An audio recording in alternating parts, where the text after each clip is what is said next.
बिन्नी, ये लो, ये मसाले और सब्जियां ले जाकर रसोई में रख दो। और ये चाउमीन, इसका क्या करना है? बाहर जानवरों को डाल दो, कम से कम उनके मुंह तो लगे। ये कहकर मायूस सोमेश हाथ मुंह धोने के लिए चला गया। फिर थोड़ी देर बाद, बिन्नी, लगता है अब कुछ और काम देखना पड़ेगा। ये चाउमीन का ठेला तो चल नहीं रहा, लगता है मेरे हाथों में वो स्वाद ही नहीं रहा। अजी ऐसा कुछ भी नहीं है, तुम्हारे हाथों की बनी चाउमीन का तो आज भी कोई तोड़ नहीं। असल मुसीबत तो वो बड़ी बड़ी दुकानें हैं जो तुम्हारे सारे ग्राहक छीन ले गयी। बात तो तुम्हारी सही है बिन्नी, देखते ही देखते कितने सारे होटल खुल गए इस इलाके में, और मैं वहीं का वहीं रह गया। हमेशा डरता रहा कि अगर चाउमीन का दाम बढ़ाया तो कहीं ग्राहक न छूट जाए। और उन्हें देखो, आते ही आपसे 4 गुनी कीमत पर चाउमीन बेचने लगे। और फिर भी सब लोग वहीं जाते हैं, शायद वहाँ खाने के लिए और भी चीजें हैं इसीलिए। ना जी ना, असल बात तो ये है कि वहाँ आराम से बैठकर मोबाइल पर शोशा करने को जो मिल जाता है लोगों को। तो इस चीज का भी तो अपने पास कोई तोड़ नहीं, कहाँ से मुकाबला कर पाऊंगा मैं उन बड़े लोगों का।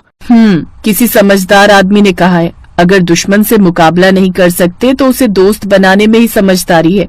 क्या मतलब? मतलब ये मेरे भोलूचंद कि उन बड़े बड़े होटलों में भी तो कोई ना कोई चाउमीन बनाता ही होगा, तो वो कोई इंसान तुम क्यों नहीं हो सकते? ना हर रोज ठेला लगाने की आफत और न लागत जुटाने का झंझट। बस हर रोज जाओ, झटपट चाउमीन बनाओ और महीने के पैसे हाथ में। मेरा दिल कहता है जी, अगर कोशिश करोगे तो बात जरूर बनेगी। अपनी पत्नी बिन्नी के इस भरोसे पर भरोसा करके सोमेश ने एक बार कोशिश करने की ठानी। उसने कई जगह जाकर काम मांगा, लेकिन कहीं बात नहीं बनी। तो सोमेश बड़े भारी मन के साथ अपने घर वापस जाने लगा। लेकिन तभी अचानक उसे एक जानी पहचानी आवाज सुनाई दी। अरे सोमेश, ये तू ही है ना? कौन? ओए मैं दीपक, इतनी जल्दी भूल गया मुझे? हाँ, अरे दीपक मेरे यार, तुझे कैसे भूल सकता हूँ? हाँ, पहचानने में थोड़ा वक्त लग गया, और लगता भी क्यों ना, जरा खुद को देख, बिल्कुल बदल गया यार तू तो। लेकिन तू नहीं बदला, गांव से तू और मैं साथ निकले थे, देख मैं कहां से कहां पहुंच गया और तू कहां रह गया यार? जहां तक मुझे याद है तूने तो अपना काम शुरू किया था ना।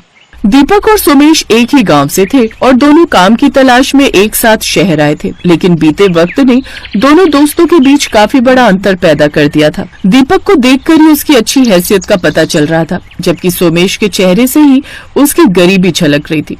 दोनों दोस्त काफी समय बाद मिले थे, तो उनके बीच काफी देर बातें हुई और फिर देख भाई सोमेश, बिन्नी भाभी ने राय तो तुझे बिल्कुल ठीक दी है, और तू सच बता, तुझे अगर मौका मिले तो तू कर तो पाएगा ना? हाँ भाई, मैं जान लगा दूंगा, और तूने तो मेरे हाथ की बनी चाउमीन खाई भी है पहले। चल फिर ठीक है, दिया तुझे मौका। वो जो सामने बड़ा सा होटल देख रहा है ना, the royal star, head chef हूँ मैं वहाँ का। है? क्या बात कर रहा है तू? इतने बड़े होटल में, वो भी हेड शेफ? पर ये कमाल हुआ कैसे मेरे भाई? इस होटल के मालिक की इकलौती बेटी तेरी भाभी है, तो बस आगे तू समझदार है। ओह, फिर तो तेरी वहाँ बहुत चलती होगी ना।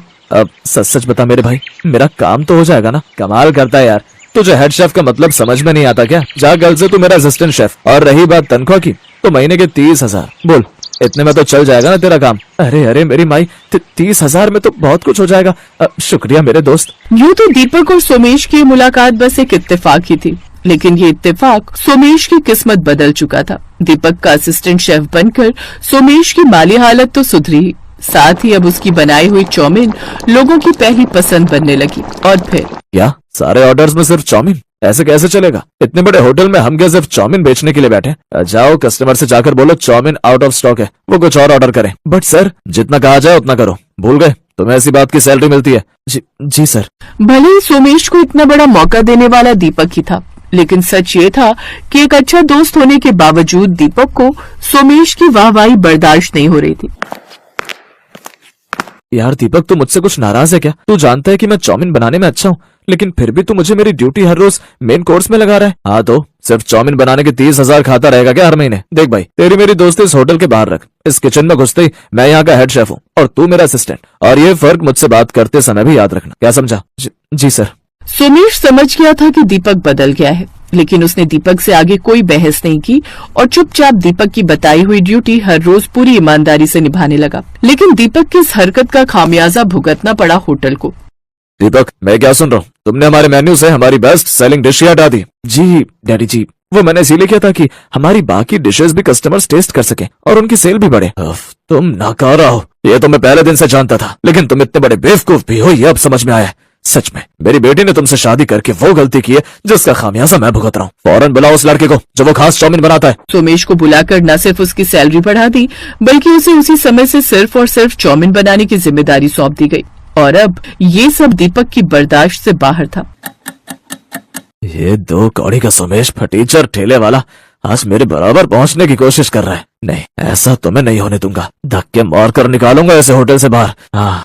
दीपक जानता था कि कस्टमर्स के साथ साथ होटल के स्टाफ और यहाँ तक कि होटल के मालिक की नजर में भी सोमेश की एक खास पहचान बन चुकी थी, तो उसे नौकरी से सीधे सीधे तो नहीं निकाला जा सकता था। तो उसने अपने दिमाग के घोड़े दौड़ाए और फिर अगले दिन। अब ये क्या ड्रामा है? बुफे में क्यों देंगे हम अपनी बेस्ट सेलिंग डिश? सिर्फ एक दिन के लिए डैडी जी।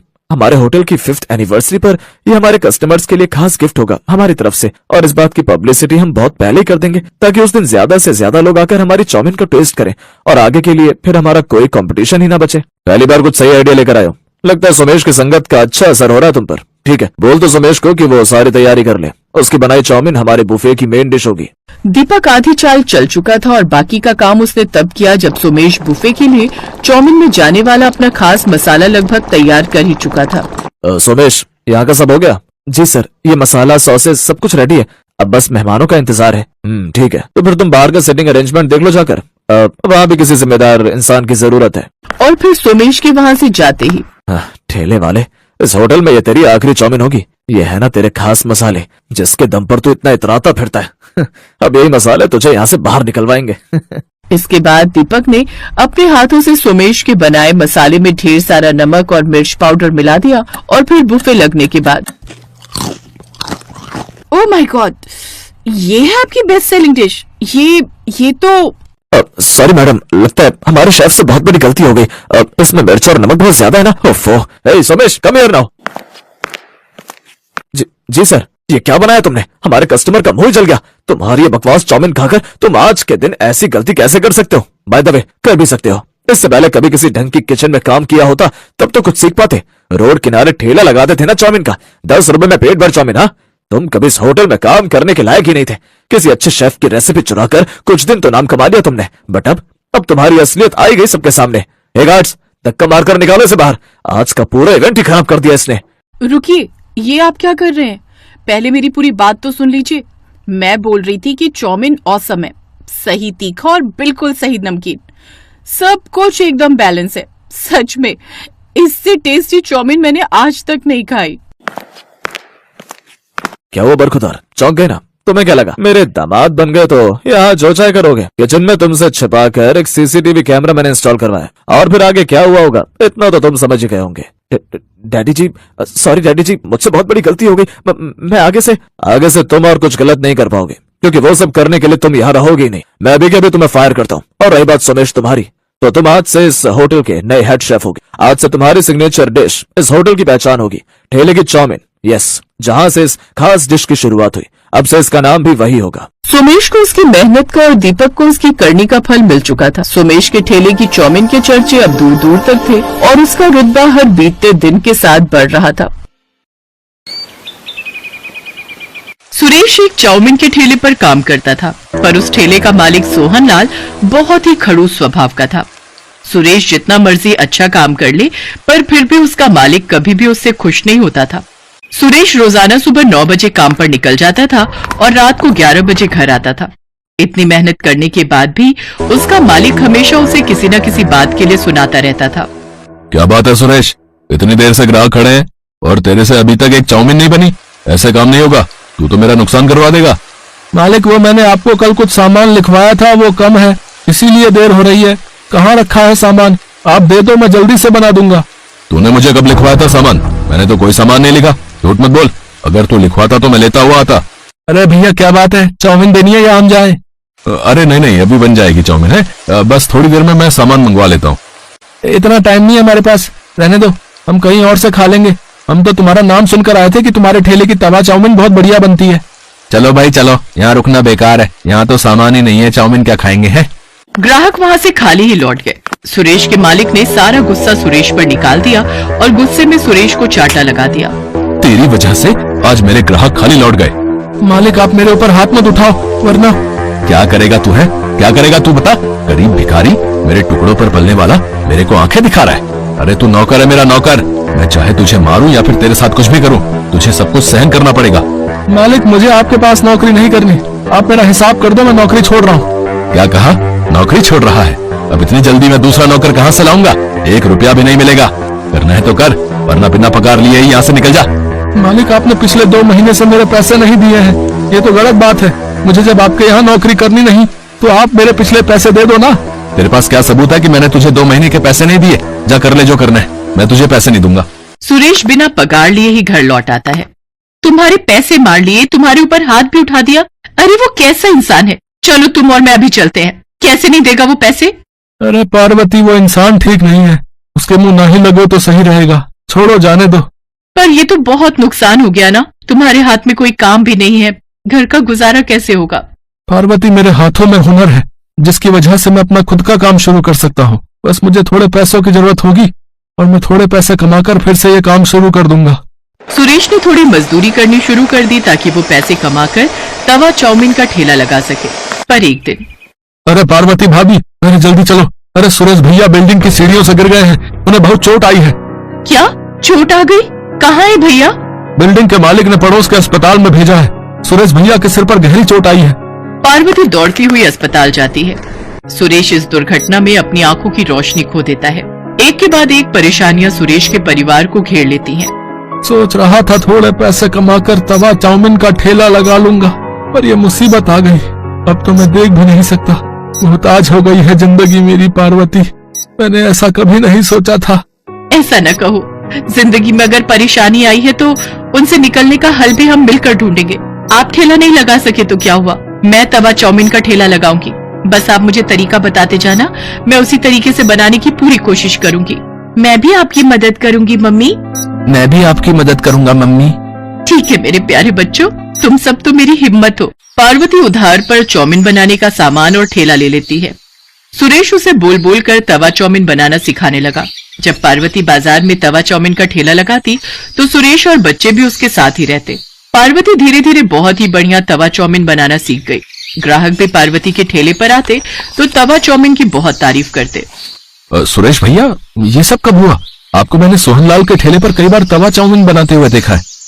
आवाज तो जानी पहचानी लग रही है। पहले के ग्राहक मेरे बहुत अच्छे बातचीत वाले हो गए थे। क्या करो भैया, मालिक ने अपने ठेले से निकाल दिया था। मजदूरी करके थोड़े पैसे कमाने थे तो यह हादसा हो गया।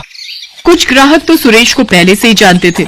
जब उन्होंने उसकी ये हालत देखी तो उन्हें भी बहुत दुख हुआ। धीरे धीरे पार्वती के तवा चाउमीन ठेले पर भीड़ लगने लगी। पर एक दिन सुरेश के मालिक सोहनलाल को जब ये बात पता चली कि उसके सारे ग्राहक सुरेश के ठेले पर तवा चाउमीन खाने के लिए जाते हैं तो वो जलन से भर गया और उसने कुछ गुंडों को सुरेश के ठेले पर धमकाने के लिए भेजा। चलो हटाओ रे, ये चाउमीन का ठेला हटाओ यहाँ से। यहाँ कोई ठेला नहीं लगेगा। कैसे नहीं लगेगा? हमने तुम्हारा क्या बिगाड़ा है जो तुम हमारा ठेला यहाँ से हटवाने लगे हो?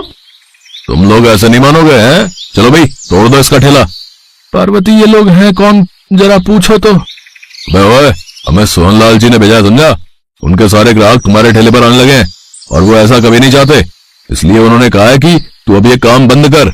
इस एरिया में बस उनका ही तवा चाउमीन का ठेला चलेगा, समझे? या कुछ और समझाए? हमें धमकी दे रहे हो? बाजार के बीच में खड़े हैं, अभी आवाज लगाऊंगी तो लोग इकट्ठे हो जाएंगे। अरे भाइयों बहनों, जरा हमारी मदद करो। देखो ये गुंडे हम गरीबों पर जुल्म कर रहे हैं। क्या हुआ बहन जी, चिंता मत करो। हमारे होते हुए गुंडे आपका कोई नुकसान नहीं पहुंचा सकते। चिंता मत करो, हम अभी इनकी वीडियो बनाकर सोशल मीडिया पर डालते हैं। क्या नाम बता रहे थे भैया, तुम्हें किसने भेजा है?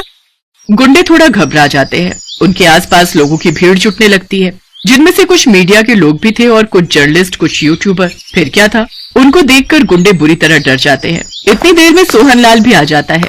अब तो भीड़ सोहनलाल के पीछे पड़ जाती है। आप सब जानते हैं इस बेईमान ने मेरे पति के 2 महीने के पैसे मार लिए और इन्हें नौकरी से निकाल दिया।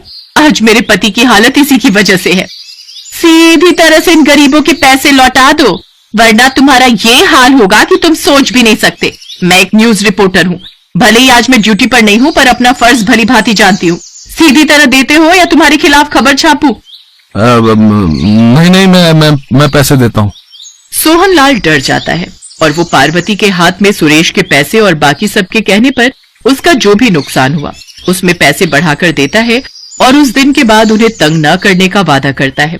काफी लोग सुरेश और पार्वती की मदद के लिए आते हैं और फिर सुरेश का इलाज भी करवाने के लिए बहुत से लोगों ने मदद की, जिससे सुरेश की आंखों का ऑपरेशन हो गया और उसकी आंखों की रोशनी फिर से लौट आई और सुरेश और पार्वती दोनों मिलकर अपने तवा चाउमीन के ठेले पर मेहनत करने लगे।